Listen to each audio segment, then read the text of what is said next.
Hello, aromatic compounds में आज हम डिस्कस करने जा रहे हैं कुछ क्वेश्चंस। तो चलिए शुरू करते हैं। पहला क्वेश्चन है कि हमें फाइंड करना है कि इनमें से एरोमेटिक कौन है। तो पहला कंपाउंड देखते हैं, यहाँ पर पहला रूल फॉलो कर रहा है, साइक्लिक है। कॉन्जुगेशन देखते हैं यहाँ पर है या नहीं, यहाँ पर है, यहाँ पर है, बट यहाँ पर ये पोजीशन खाली है, इसका मतलब ये एरोमेटिक नहीं है क्योंकि कॉन्जुगेशन नहीं है। नेक्स्ट में जाएंगे, यहाँ पर देखिए साइक्लिक है। ऑल्टरनेट पोजीशन पर पाई बॉन्ड है, यहाँ पर पाई बॉन्ड है, यहाँ पर पाई बॉन्ड है, लेकिन ये दो पोजीशन खाली हैं, इसका मतलब ये कॉन्जुगेटेड नहीं है, इसका मतलब ये एरोमेटिक नहीं है। नेक्स्ट कंपाउंड में जाएंगे, साइक्लिक है। ऑल्टरनेट पोजीशन पर कॉन्जुगेशन अवेलेबल है, देखते हैं है। इसके अलावा नेक्स्ट रूल है कि ये हकल रूल को फॉलो कर रहा है या नहीं कर रहा। यहाँ पर कितने पाई बॉन्ड है, 2 पाई बॉन्ड है, इसका मतलब 2 पाई बॉन्ड में 4 पाई इलेक्ट्रॉन्स हो गए। तो 4n प्लस 2 पाई अगर रूल पुट करते हैं यहाँ पर, तो n की वैल्यू जो आएगी वो आएगी यहाँ पर 2/4 यानी 1/2। अब यानी यहाँ पर हम क्या देख रहे हैं कि हकल रूल को भी फॉलो नहीं कर रहा है। इसका मतलब अगर हम यहाँ पर कौन सा रूल लगाएं, 4n पाई इलेक्ट्रॉन वाला रूल, तो ये इसको फॉलो करेगा, तो n की वैल्यू क्या आएगी, 1 आएगी यहाँ पर। इसका मतलब ये क्या हो गया, ये एंटी एरोमेटिक हो गया, यानी कि ये भी एरोमेटिक नहीं है। नेक्स्ट कंपाउंड हम देखेंगे, यहाँ पर साइक्लिक है। ऑल्टरनेट पोजीशन पर कॉन्जुगेशन की अवेलेबिलिटी है। सारे जो भी कार्बन एटम है रिंग के वो sp2 हाइब्रिडाइज्ड हैं। अब इसकी वैल्यू को अगर हम पुट करेंगे, यहाँ पर कितने आएंगे, 6 पाई इलेक्ट्रॉन आएंगे, इसका मतलब ये हकल रूल को भी फॉलो करेगा, इसका मतलब ये कंपाउंड क्या हो गया, एरोमेटिक हो गया। आंसर क्या हुआ, ये हुआ।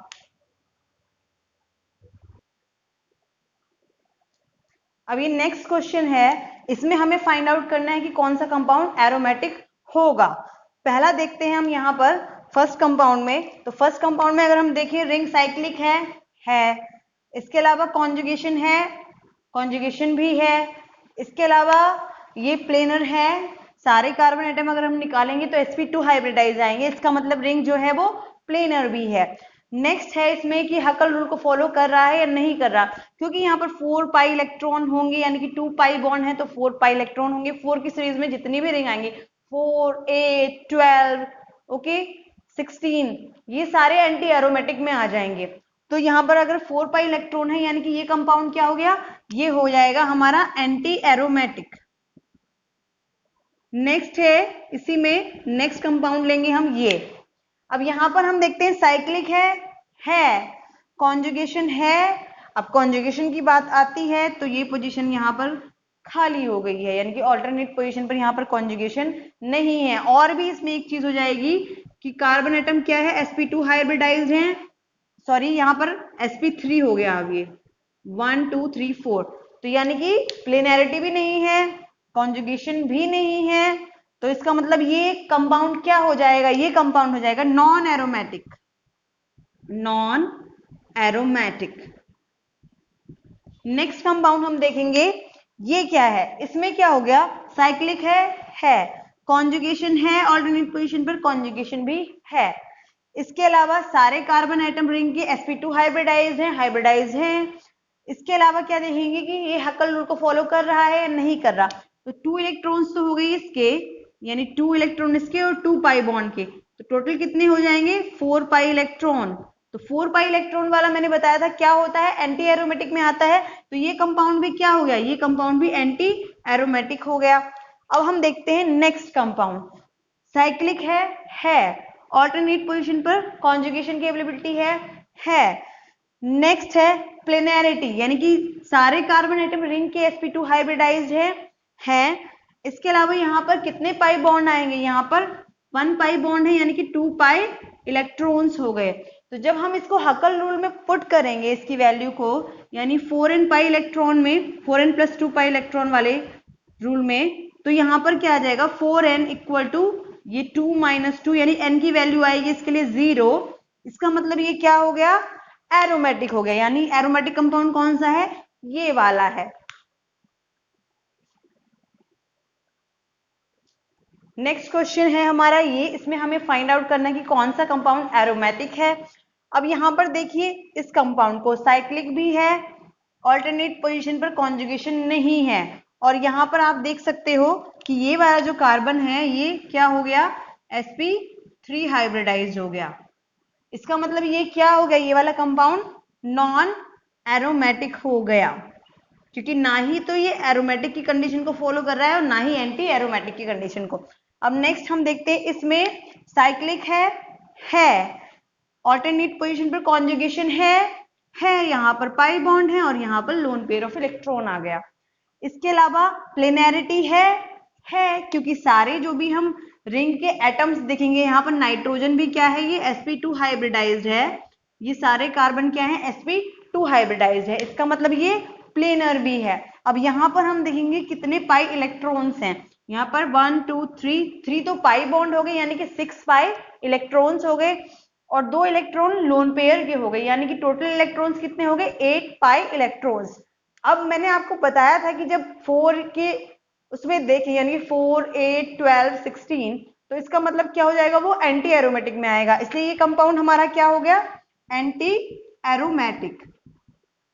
नेक्स्ट हम देखेंगे, नेक्स्ट कंपाउंड जो है वो ये है, इसमें भी रिंग साइक्लिक है, ऑल्टरनेट पोजीशन पर क्या है, कॉन्जुगेशन है, यहाँ पर पाई बॉन्ड है और यहाँ पर लोन पेयर जो है ऑक्सीजन का, वो एक तो इन्वॉल्व है कॉन्जुगेशन में, और जो एक लोन पेयर ऑफ इलेक्ट्रॉन है वो हाइब्रिडाइजेशन में काउंट होगा, और यहाँ पर जो ऑक्सीजन का हाइब्रिडाइजेशन है वो sp2 है, और बाकी जो रिंग के कार्बन है वो भी sp2 हाइब्रिडाइज है। इसका मतलब ये प्लेनर भी है। यहाँ पर भी टोटल अगर हम इलेक्ट्रॉन्स काउंट करें तो 8 पाई इलेक्ट्रॉन्स आएंगे। इसका मतलब ये क्या हो गया, ये कंपाउंड भी हमारा क्या हो गया, ये भी एंटी एरोमेटिक हो गया और ये भी एंटी एरोमेटिक हो गया।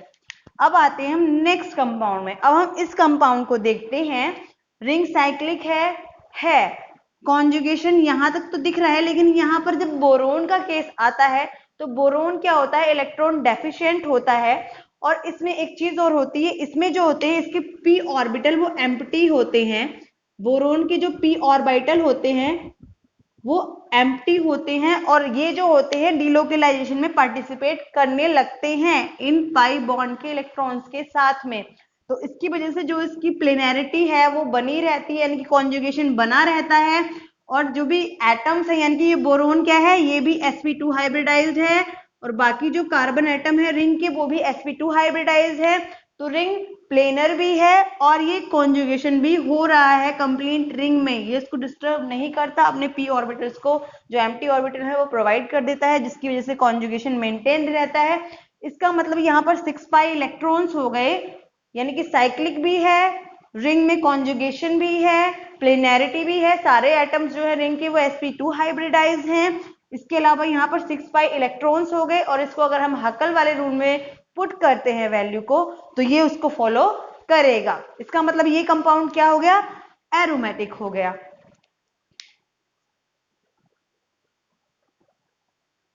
अब ये है नेक्स्ट क्वेश्चन, इसमें हम देखते हैं यहाँ पर आप देखते हैं कि ये वाला जो कंपाउंड है ये एरोमेटिक होगा या नहीं होगा। अब यहाँ पर देखो रिंग क्या है, साइक्लिक है, कॉन्जुगेशन है, अगर हम कॉन्जुगेशन देखें तो यहाँ पर है, ये है और ये, यानी कॉन्जुगेशन भी है। इसके अलावा अगर हम इसका हाइब्रिडाइजेशन देखें तो ये भी sp2 होगा, ये भी sp2 होगा, ये सारे क्या होंगे एटम रिंग के, सबके सब sp2 हाइब्रिडाइज होंगे। इसका मतलब रिंग जो है वो प्लेनर भी है। नाइट्रोजन का जो लोन पेयर ऑफ इलेक्ट्रॉन है ये हाइब्रिडाइजेशन में काउंट होगा, और ऑक्सीजन का ये वाला लोन पेयर ऑफ इलेक्ट्रॉन भी हाइब्रिडाइजेशन में काउंट होगा। ये भी sp2 हाइब्रिडाइज्ड हो गया और ये भी sp2 हाइब्रिडाइज्ड हो गया। तो क्या हो गया, ये सारी कंडीशन फॉलो कर रहा है। इसके बाद हम देखेंगे कि हकल रूल को ये फॉलो करेगा या नहीं। अगर हम इसके इलेक्ट्रॉन्स काउंट करें रिंग के जो कॉन्जुगेशन में पार्टिसिपेट कर रहे हैं, तो 2 पाई बॉन्ड के हो गए 4 इलेक्ट्रॉन्स, और 2 इलेक्ट्रॉन हो गए लोन पेयर के, तो 6 पाई इलेक्ट्रॉन्स हो गए यहाँ पर। इसका मतलब ये हकल रूल को भी फॉलो करेगा, यानी कि ये कंपाउंड क्या हो गया, एरोमेटिक हो गया, यानी इस कंपाउंड को क्या बोलेंगे, एरोमेटिक। नेक्स्ट है हमारा पास जो कंपाउंड है वो ये है। अब यहाँ पर देखिए साइक्लिक है, ऑल्टरनेट पोजीशन पर कॉन्जुगेशन है, रिंग के सारे जो एटम्स हैं वो sp2 हाइब्रिडाइज्ड हैं, ये भी sp2 है, ये भी sp2 है, ये भी sp2 है और ये भी sp2 है। इनके जो लोन पेयर हैं वो कॉन्जुगेशन में पार्टिसिपेट कर रहे हैं। तो अब हम देखेंगे कितने पाई इलेक्ट्रॉन्स हो गए इसमें, यानी 1 2 3 4, यानी कि 2 इलेक्ट्रॉन्स हो गए पाई बॉन्ड के और 6 इलेक्ट्रॉन हो गए ये, यानी टोटल हो गए 8 पाई इलेक्ट्रॉन्स। इसका मतलब जब 8 वाले क्राइटेरिया में आ गया तो ये क्या हो गया, एंटी एरोमेटिक हो गया। तो ये कंपाउंड क्या है, एंटी एरोमेटिक। नेक्स्ट कंपाउंड हम देखेंगे रिंग साइक्लिक है, कॉन्जुगेशन अवेलेबल है ऑल्टरनेट पोजीशन पर है। इसके अलावा जो भी एटम है वो सारे के सारे sp2 हाइब्रिडाइज्ड हैं। जैसे कि यहाँ पर देख सकते हो कि जो नाइट्रोजन का लोन पेयर ऑफ इलेक्ट्रॉन है, ये दोनों नाइट्रोजन के लोन पेयर ऑफ इलेक्ट्रॉन्स ये कॉन्जुगेशन में अवेलेबल है, यानी कॉन्जुगेशन में पार्टिसिपेट कर रहे हैं। इसका मतलब टोटल पाई इलेक्ट्रॉन्स कितने हो गए, 2 और 2 यानी 4 एंड 2 एंड 2 4 ये हो गए, यानी कि 4 तो हो गए लोन पेयर से और 4 इलेक्ट्रॉन हो गए पाई बॉन्ड से, टोटल हो गए 8 पाई इलेक्ट्रॉन्स। इसका मतलब ये भी किसको फॉलो करेगा, ये 4 एंड पाई इलेक्ट्रॉन रूल को फॉलो करेगा, यानी ये कंपाउंड क्या हो गया, एंटी एरोमेटिक हो गया। तो ये कंपाउंड भी क्या है, एंटी एरोमेटिक है। नेक्स्ट कंपाउंड में आ जाएंगे हम, साइक्लिक भी है, ठीक है। यहाँ पर देख सकते हो ऑल्टरनेट पोजीशन पर कॉन्जुगेशन अवेलेबल है। सारे एटम जो हैं sp2 हाइब्रिडाइज्ड हैं। यहाँ पर आप देख सकते हो, जहां भी याद रखना कि नाइट्रोजन के पास में अगर पाई बॉन्ड आ जाए तो इसका लोन पेयर आप देखोगे मोस्टली जो है वो पार्टिसिपेट नहीं करेगा किसमें, कॉन्जुगेशन में। क्यों, क्योंकि यहाँ पर फिर ये टेट्रावैलेंट हो जाएगा, इसलिए। तो यहाँ पर क्योंकि इसकी वैलेंसी क्या हो जाएगी, अगर ये पार्टिसिपेट करेगा तो टेट्रावैलेंट हो जाएगा। यहाँ पर आप देख सकते हो, तो आप यही पाओगे कि जहां पर भी n के पास में पाई बॉन्ड आ गया वहां पर ये कॉन्जुगेशन में पार्टिसिपेट नहीं कर रहा होगा। तो ये क्या हो जाएगा, हाइब्रिडाइजेशन में काउंट होगा, ये वाला लोन पेयर भी हाइब्रिडाइजेशन में काउंट हो जाएगा। और ऑक्सीजन का एक लोन पेयर तो हाइब्रिडाइजेशन में काउंट होगा और एक लोन पेयर ऑफ इलेक्ट्रॉन जो है वो कॉन्जुगेशन में पार्टिसिपेट करेगा। तो इसका मतलब कॉन्जुगेशन भी है, सारे एटम्स जो है sp2 हाइब्रिडाइज्ड है रिंग के। और अगर हम टोटल पाई इलेक्ट्रॉन्स काउंट करें तो 1 2 3 पाई बॉन्ड के 6 पाई इलेक्ट्रॉन्स हो गए और 2 इलेक्ट्रॉन हो गए लोन पेयर के 8 पाई इलेक्ट्रॉन्स हो गए, यानी कि ये भी 4 एंड पाई इलेक्ट्रॉन रूल को फॉलो करेगा। तो ये कंपाउंड भी क्या हो गया, एंटी एरोमेटिक। तो ये कंपाउंड भी क्या हो जाएगा, एंटी एरोमेटिक। नेक्स्ट कंपाउंड में आते हैं हम। इस कंपाउंड को देखिए, साइक्लिक है ऑल्टरनेट पोजीशन पर, यहाँ पर है, यहाँ पर है, यहाँ पर, बट ये पोजीशन खाली है, यानी कॉन्जुगेशन अवेलेबल नहीं है। ऊपर से ये वाला जो कार्बन एटम है वो sp3 हाइब्रिडाइज हो गया। इसका मतलब अब यहाँ पर प्लेनैरिटी भी नहीं है, इसलिए ये कंपाउंड क्या हो गया, नॉन एरोमेटिक कंपाउंड हो गया। ये नॉन एरोमेटिक इसको हम बोलेंगे। नेक्स्ट क्वेश्चन है कि इसमें हमें फाइंड करना है कि कौन सा एरोमेटिक कंपाउंड नहीं है। अब यहाँ पर हम देखेंगे कि साइक्लिक है, 2 रिंग है, साइक्लिक हैं, ऑल्टरनेट पोजीशन पर कॉन्जुगेशन है। यहाँ पर आप देख सकते हो ऑल्टरनेट पोजीशन पर कॉन्जुगेशन है। इस सल्फर का एक लोन पेयर किसमें, कॉन्जुगेशन में अवेलेबल है और एक लोन पेयर जो है वो हाइब्रिडाइजेशन में काउंट होगा। सारे जो भी एटम है रिंग के वो सबके सब अगर हम निकालें 1 2 3 1 2 सबके सब क्या निकलेंगे, sp2 हाइब्रिडाइज निकलेंगे। इसका मतलब रिंग प्लेनर भी है। नेक्स्ट है पाई बॉन्ड, यानी कि यहाँ पर कितने पाई इलेक्ट्रॉन्स हैं, अगर हम काउंट करें 1 2 3 4 तो पाई बॉन्ड है, यानी 8 तो पाई इलेक्ट्रॉन्स हो गए और एक लोन पेयर के 2 इलेक्ट्रॉन हो गए। तो यानी टोटल कितने हो गए, 10 पाई इलेक्ट्रॉन्स, यानी 4 एंड 10, देन 10 पाई इलेक्ट्रॉन्स। इसको अगर हम हकल वैल्यू में पुट करेंगे, जो हकल रूल है, यानी कि 4n + 2 = 10 है ये, तो 4n = 8, तो n की value will be equal to 2। तो ये हकल रूल को भी फॉलो कर रहा है, इसका मतलब ये कंपाउंड क्या हो गया, एरोमेटिक हो गया। नेक्स्ट कंपाउंड देखेंगे हम। अब इस कंपाउंड की बात करें, साइक्लिक है ऑल्टरनेट पोजीशन पर कॉन्जुगेशन अवेलेबल है। अब हम यहाँ पर देखते हैं, यहाँ पर ये जो है कॉन्जुगेशन अवेलेबल नहीं है, ऊपर से जो ये कार्बन एटम है ये sp3 हाइब्रिडाइज हो गया, कॉन्जुगेशन भी नहीं है। इसका मतलब ये कंपाउंड क्या हो गया, नॉन एरोमेटिक। नेक्स्ट कंपाउंड देखते हैं, यानी ये, इसको हम ट्रोपाइलियन कैटायन भी बोलते हैं। ये काफी स्टेबल कैटायन होता है। अब यहाँ पर अगर हम देखें तो साइक्लिक है ऑल्टरनेट पोजीशन पर कॉन्जुगेशन की अवेलेबिलिटी है। अगर सारे कार्बन एटम्स देखें हम रिंग के, सबके सब sp2 हाइब्रिडाइज्ड होंगे। इसका मतलब जो रिंग है वो प्लेनर भी है और यहाँ पर अगर हम इलेक्ट्रॉन्स काउंट करें तो 6 पाई इलेक्ट्रॉन्स आएंगे, 3 पाई बॉन्ड है यानी कि 6 पाई इलेक्ट्रॉन्स हो गए, ये हकल रूल को भी फॉलो करेगा। तो इसका मतलब ये कंपाउंड क्या हो गया, एरोमेटिक हो गया। नेक्स्ट कंपाउंड देखते हैं, साइक्लिक है ऑल्टरनेट पोजीशन पर कॉन्जुगेशन की अवेलेबिलिटी है। इसके अलावा अगर हम इसके सारे कार्बन एटम का जो है हाइब्रिडाइजेशन निकालें तो सबके सब sp2 हाइब्रिडाइज आएंगे, इसका मतलब ये प्लेनर भी है। और बात करें अगर पाई इलेक्ट्रॉन्स की तो 2 इलेक्ट्रॉन्स हो गए पाई बॉन्ड से, 2 इसके और 2 इसके, यानी टोटल कितने हो गए, 6 पाई इलेक्ट्रॉन्स हो गए। इसका मतलब ये कंपाउंड क्या हो गया, ये कंपाउंड भी एरोमेटिक हो गया। ओके, तो यहाँ पर कौन सा कंपाउंड एरोमेटिक नहीं है, ये, तो आंसर क्या हो गया इसका, बी हो गया। नेक्स्ट क्वेश्चन है, इसमें हमें फाइंड आउट करना है कि कौन सा कंपाउंड एरोमेटिक नहीं है। यहां पर हम देखेंगे इस कंपाउंड में, कंपाउंड साइक्लिक है ऑल्टरनेट पोजीशन पर कॉन्जुगेशन की अवेलेबिलिटी है सारे जो भी एटम है रिंग के वो सबके सब sp2 हाइब्रिडाइज है। यहाँ पर आप देख सकते हो कि इसका जो लोन पेयर है नाइट्रोजन का वो कॉन्जुगेशन में इन्वॉल्व नहीं है। सल्फर का एक लोन पेयर तो कॉन्जुगेशन में इन्वॉल्व है और एक लोन पेयर इन्वॉल्व नहीं है, तो जो इन्वॉल्व नहीं है उसको हाइब्रिडाइजेशन में काउंट करेंगे। तो सारे के सारे एटम रिंग के क्या है, sp2 हाइब्रिडाइज्ड हैं। नेक्स्ट हम देखते हैं नेक्स्ट रूल की हकल रूल को फॉलो कर रहा है या नहीं कर रहा है। 2 पाई बॉन्ड यानी कि 4 पाई इलेक्ट्रॉन्स हो गए और 2 इलेक्ट्रॉन्स हो गए लोन पेयर के, तो 6 पाई इलेक्ट्रॉन, इसका मतलब ये हकल रूल को भी फॉलो कर रहा है। इसका मतलब ये कंपाउंड क्या हो गया, एरोमेटिक हो गया। ठीक है, this is aromatic. Next compound हम देखेंगे, साइक्लिक है सारे एटम रिंग के जो है वो sp2 हाइब्रिडाइज्ड है। अब यहाँ पर हम देखेंगे इसका मतलब क्या हो गया, ये ऑल्टरनेट पोजीशन पर यहाँ पर कॉन्जुगेशन की अवेलेबिलिटी भी है, सारे एटम sp2 हाइब्रिडाइज भी है, इसका मतलब प्लेनर भी है। लेकिन जब हम पाई इलेक्ट्रॉन्स काउंट करें तो 2 इसके इलेक्ट्रॉन हो गए, 2 इसके यानी कि 4 तो हो गए।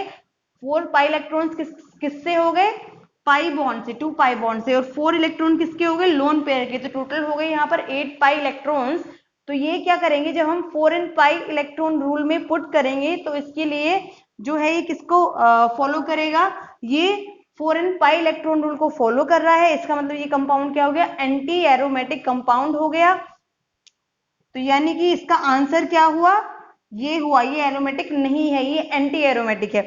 नेक्स्ट कंपाउंड देखेंगे, साइक्लिक है ऑल्टरनेट पोजीशन पर कॉन्जुगेशन की अवेलेबिलिटी है। नेक्स्ट प्रॉपर्टी है इसमें कि सारे जो भी एटम है रिंग के वो sp2 हाइब्रिडाइज्ड हैं।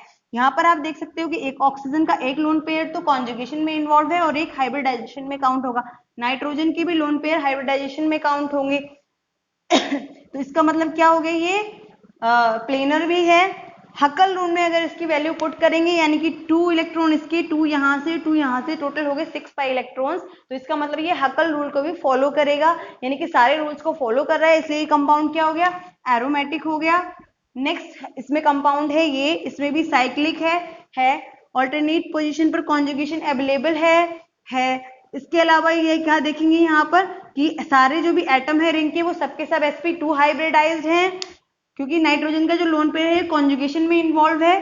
ठीक है, तो ये इसका जो हाइड्रोजन है इसको 1 2 3 बॉन्ड्स हो गए, तो ये क्या हो गया, sp2 हाइब्रिडाइज हो गया। इस वाले नाइट्रोजन का जो लोन पेयर है वो हाइब्रिडाइजेशन में काउंट होगा, तो ये भी क्या हो गया, sp2 हाइब्रिडाइज हो गया।